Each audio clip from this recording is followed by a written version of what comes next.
Well, let's take a look at some of the SEC talent that Jordan has projected in the first round in the preseason mock draft. He's got 12 SEC players projected to go early, including 4 of the first 5 picks, with Alabama's Will Anderson Jr. projected as your #1 overall pick. He also has 3 SEC quarterbacks among the top 10: Bryce Young, Will Levis, Anthony Richardson. The defensive secondary seems to be a focus, projecting 4 defensive backs as first-round picks.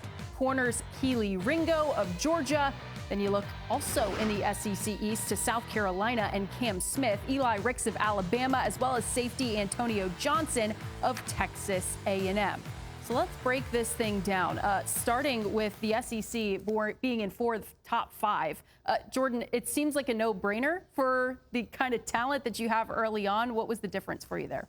Well, I'm really excited about this year's SEC group, especially the quarterback class. And this is unlike any other class that we have seen before from an SEC standpoint. I think there's a lot of talented quarterbacks in this group, led by Bryce Young at Alabama, Heisman Trophy winner last year. But there's 2 guys that I'm really intrigued by this year, and it's Kentucky's Will Levis and then also Anthony Richardson at Florida. If those 2 guys develop, you're talking about potential top 10 picks, as I had in my mock draft. What do you think, Roman? So Bryce Young speaks for himself. I understand that. He comes with all that. Will Levis, he has to make better decisions with the football. That would be my only concern with him. He's big, he's fast, he's athletic. He has a lot of the things that and characteristics and what they call traits that they're looking for in that next level on Sundays. Anthony Richardson's the biggest question for me is how do you take a guy, and we're projecting here, great job, great word right there, Jordan, is that a guy that's only completed 39 passes going forward, and most of his highlights were in mediocre competition? Well, what really intrigues me about Richardson is that third quarter against LSU. We're talking about a guy that has 55 career rushing attempts, 66 career passes, but when you're talking about a player that's being drafted strictly off of traits, I think he's the most physically gifted player at the position in this class. But now being the unquestioned quarterback 1, he rotated with Emory Jones last year. He didn't really get an opportunity to get in rhythm. But when he was able to start 2 to 3 series at a time, I think you're really going to start to see him put things together. Now being the unquestioned QB1 in Billy Napier's offense, I think he's going to have a big year this year. I want to go back to one of those top 5 picks in Jalen Carter out of Georgia. You have him going to the Chicago Bears. What do you like about Carter on tape? So he's one of those players that you only have to watch 5 plays and you say, yep, he's a good player. All you have to do is just watch the Kentucky game.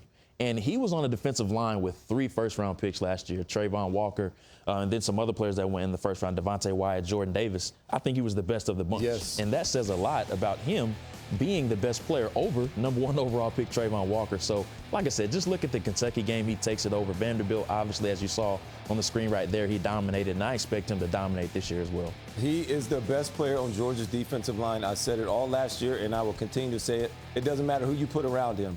That kid can play, and he makes everybody else's job a lot easier because he takes on 2 guys and beats them all at the same time on the way to the quarterback.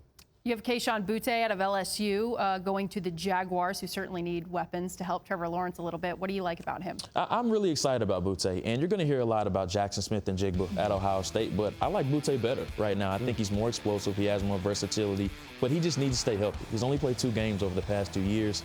He came out, Brian Kelly said that he did have surgery this past spring. He missed spring ball with a foot injury that he suffered in the Kentucky game last year. So he just needs to stay healthy. But 12 touchdowns in the 16 games that he has played, he's an electrifying athlete, and I really like what Boutte brings to the table. I like that when you go to a school that has produced multiple top-tier wide receivers and you just got the next one in line. That is what Kayshon Boutte represents at LSU. All right, we know Bryce Young's one of those names that we're talking about all season long. We've been talking about him exhaustingly probably for Bryce Young every time he turns on the TV and sees highlights of himself. But what do you want to see from him in this next season to solidify his spot there? Or, I don't know, I can't really move up, I guess. You have him at number 5. I guess theoretically he could move up. What do you think?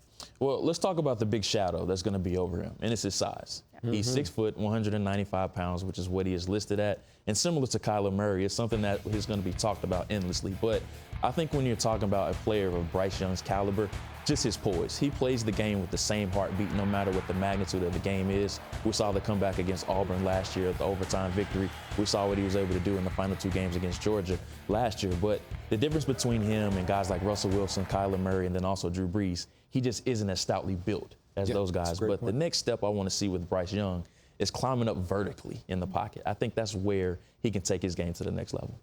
That's really hard for a shorter quarterback, too. He must learn from Drew Brees. Drew would just get on those tippy toes all the time, right? So he has to find some kind of way to be able to see over these big guys in front of him. And you're right, that is a great point. He does kind of stay in the back part of it because he don't want these guys in his face. Yeah. It's a great point.